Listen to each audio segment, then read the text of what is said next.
Good morning friends, मैं doctor V K Mishra from gastro liver hospital Swaroopnagar Kanpur. At the outset a request, ये scientific channel है, ये scientific deliberation है। मैं आपसे रिक्वेस्ट करूंगा इस चैनल को सब्सक्राइब करें और इस वीडियो को शेयर करें।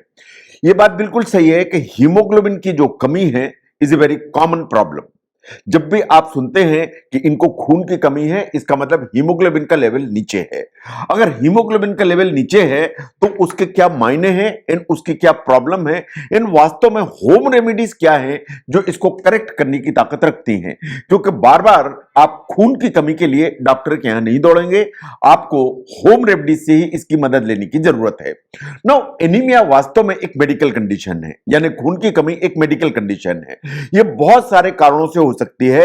एनीमिया सिर्फ इस चीज का इंडिकेशन है कि आपकी बॉडी के अंदर रेड ब्लड सेल्स की कमी है, और अगर रेड ब्लड सेल्स की कमी होगी तो आपकी बॉडी के अंदर हीमोग्लोबिन का लेवल नीचे की तरफ आएगा।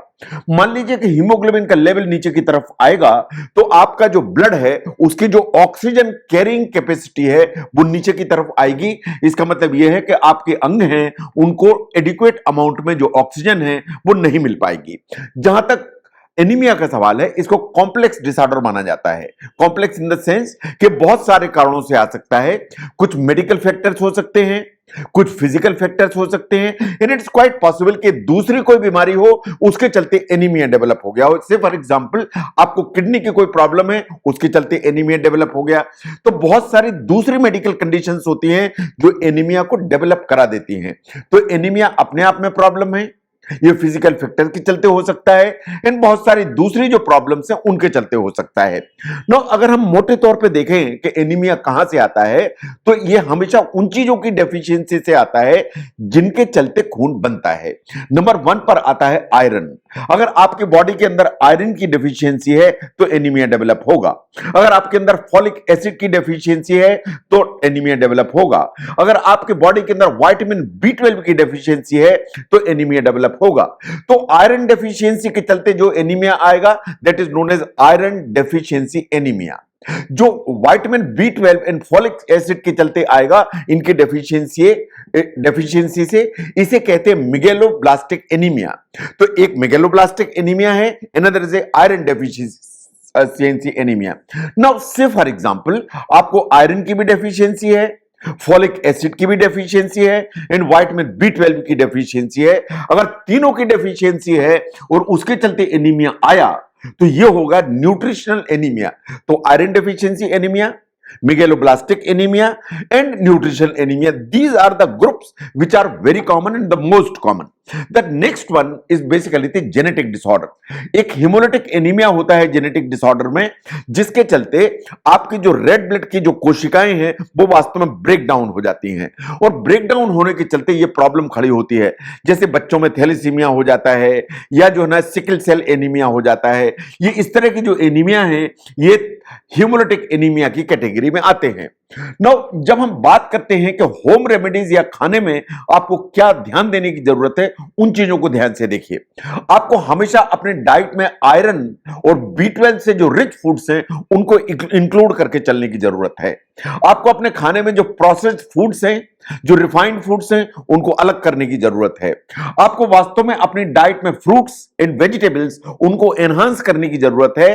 उन फ्रूट्स एंड वेजिटेबल्स को ध्यान से देखिए। जैसे पोमग्रेनेट है यानी अनार है, यह आयरन का बहुत अच्छा सोर्स है, इसे इस्तेमाल करिए, हीमोग्लोबिन ऊपर की तरफ जाएगा। जो गूसबेरीज हैं या जो आंवला है, यह विटामिन सी का बहुत अच्छा सोर्स है, इसे इस्तेमाल करिए, एनीमिया प्रिवेंट होगा। जो ऑरेंजेस हैं, फिग्स हैं, एप्पल है, इनमें भी आयरन एंड विटामिन सी अच्छी मात्रा में होने के चलते जो एनीमिया है उसको हमेशा हेल्प मिलती है। जो पालक हम इस्तेमाल करते हैं, जो स्पिनच के नाम से भी जानी जाती है, it is basically a very rich source of iron. अगर आप रेगुलरली पालक खाते हैं तो जो आयरन डेफिशिएंसी एनीमिया है उसकी जो पॉसिबिलिटी है वो हमेशा नीचे की तरफ जाती है। जो चुकंदर अवेलेबल होता है ये हमेशा आयरन आपको सप्लाई करता है और आयरन ऊपर की तरफ जाता है। जैसे आप कैबेज खाते हैं, आप टोमेटो यूज करते हैं, ये आपको एनीमिया से प्रिवेंट करने में मदद करते हैं। तो आपको फ्रूट्स बढ़ाने हैं, आपको वेजिटेबल्स बढ़ाने हैं। और जब फ्रूट्स एंड वेजिटेबल्स की हम बात करते हैं तो उसमें आते हैं pomegranate, gooseberry, oranges, figs, apples, spinach, then beetroot, tomato and cabbage. Now आपको अपने खाने में जो प्रोटीन रिच फूड्स हैं या कंपोनेंट्स हैं उनको हमेशा बढ़ा के रखने की जरूरत है। जो दालें हैं या राजमा है, ये अच्छा सोर्स है प्रोटीन का, उसे जरूर इस्तेमाल करें। जितने भी मीट्स होते हैं या सीड्स होते हैं, इवन एग्स, इन सब में प्रोटीन अच्छी मात्रा में होता है। एंड ये जो प्रोटीन्स हैं आपको हेल्प करते हैं एनीमिया को प्रिवेंट करने में। ऐसे ही बहुत सारे सीड्स पर्टिकुलरली जैसे मेथी है, फेनुग्रीक या सीसेम है, ये आपको हेल्प करते हैं। Then there are certain ayurvedic remedies जो आपको ध्यान देने की जरूरत है, जो रेडिली अवेलेबल होती हैं। जैसे गुडुचि है, गुडुचि एनीमिया में हेल्प करेगी।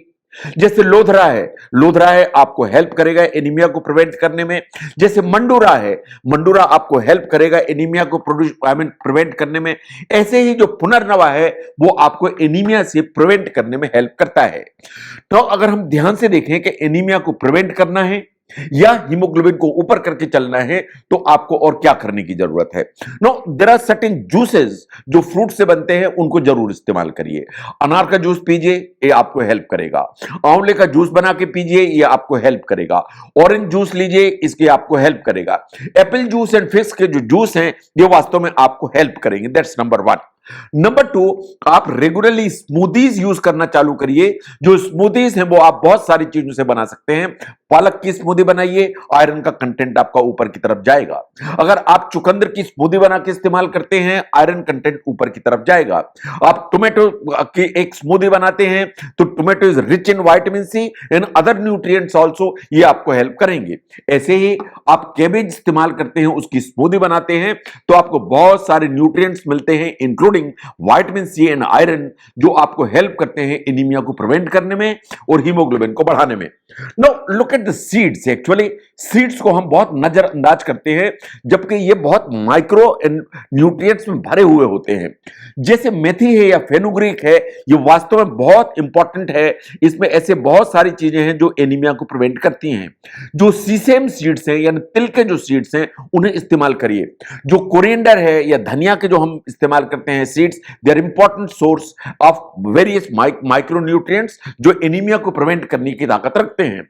यह बात सही है कि एनीमिया को तो प्रिवेंट करते ही हैं, प्लस आप जो दूसरे जूसेस लेते हैं, अगर इन चीजों को इस्तेमाल करते हैं, उनका टेस्ट एनहांस होता है, उनकी पैलेटेबिलिटी बढ़ाते हैं और आप उसको आसानी से इस्तेमाल कर पाएंगे।